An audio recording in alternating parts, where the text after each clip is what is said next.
the private sector was doing it. And you can see that the banking sector was borrowing very, very heavily during these years. In fact, the debt of Ukraine, thanks to borrowing by the private sector, tripled from about $35, $38 billion 3 years ago to over 100 billion, just in 3 years. And a lot of these credits, these $100 billion that Ukraine contracted from the rest of the world, was used mainly to finance consumption, to finance imports, to finance, and also to finance some investments. Now, this would have not been bad if these credits had been long-term. Unfortunately, they were not.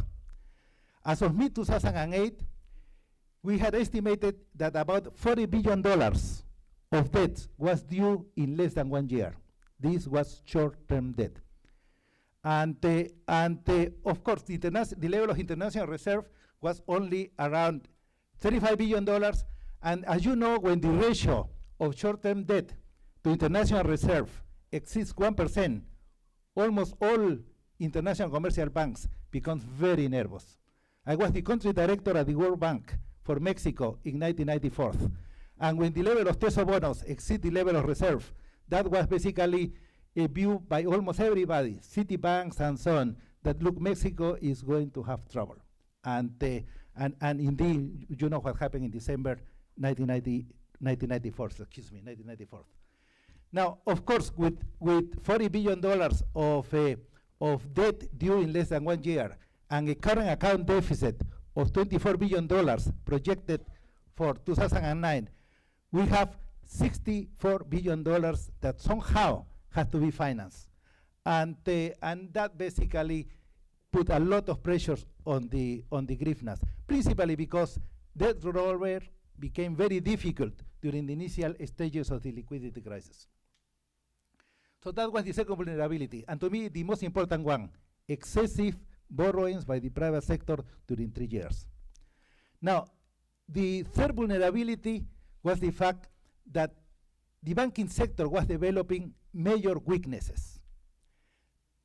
The level of banking credit, banking lending, was growing at the pace of about 70% per year during this period from 2006 to 2008.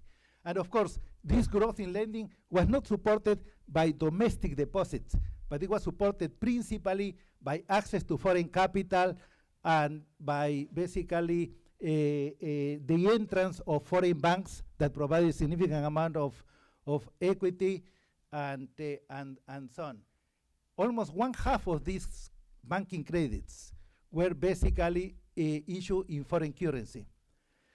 Now, we know by experience that when the level of domestic bank credit grows 3 to 5% above the growth of GDP, the banking sector becomes vulnerable, and normally, as in almost every country, you will expect the level of non-performing loans, the level of bad debts to start to increase.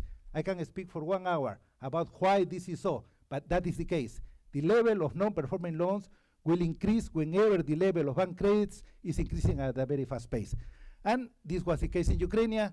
The level of non-performing loans basically increased to about 14% in 2008, and this includes basically doubtful, loss, as well as substandard loans, which is the international definition for non-performing loans. And of course, this weakened enormously the banking sector.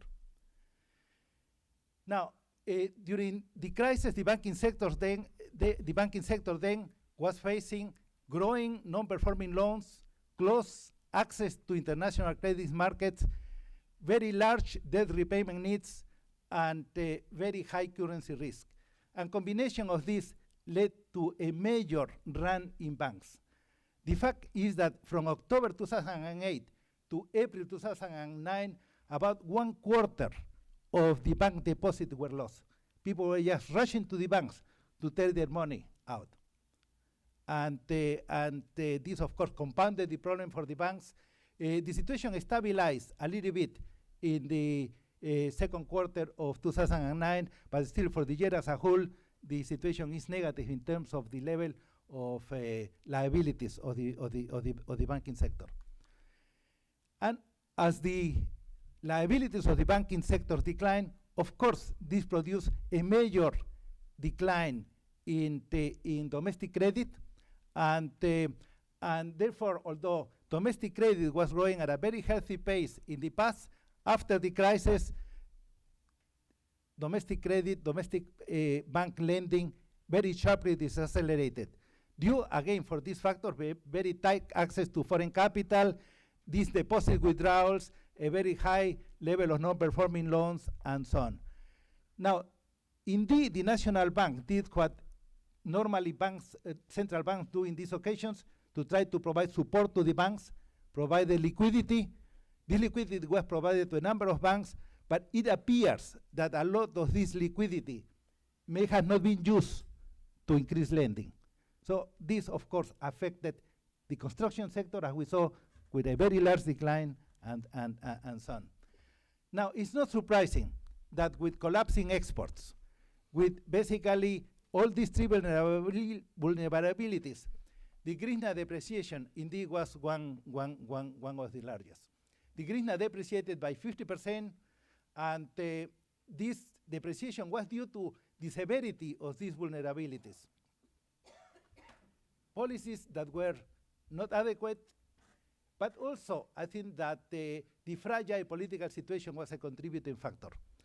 Conflicting statements by the authorities of the future exchange rate also caused a lot of panic, and also basically the fact that during many years, Ukraine has been losing competitiveness.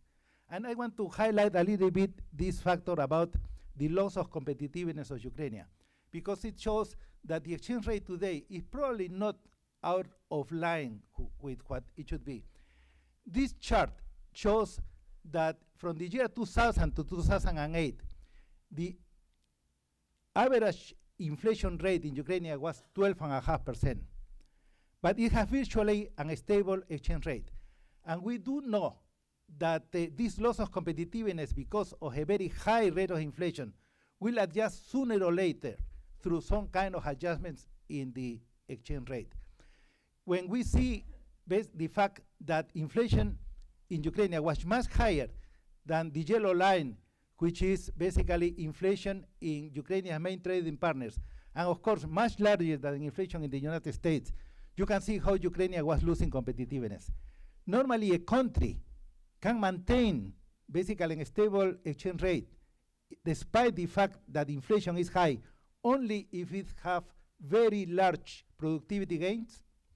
In the terms of trade, the so-called, Balassa-Samuelson effect, if it have basically very favorable terms of trade, or if the country is receiving on a sustainable basis very large amount of international capital.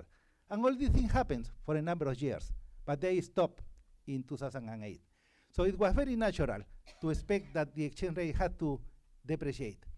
If we look at the differential in inflation between Ukraine and the US and correct for this loss of competitiveness, we can see that by 2009, the exchange rate should be 11%, 11 hryvnias per dollar. If we look at the inflation differential between Ukraine and its main trading partners, then to compensate for the loss of competitiveness, the exchange rate should be 8.2, which, by the way, is very close to what it is today. And if inflation were to continue at the level that we are forecasting now, there has to be some depreciation pressures also next year. Now, what was the response of the Ukrainian authorities? I think that some of the measures that the government took, the Ukrainian authorities took, were adequate. I think that the most important measure is that they secure financial assistance from the IMF, the World Bank, and other international institutions in a very, very fast pace.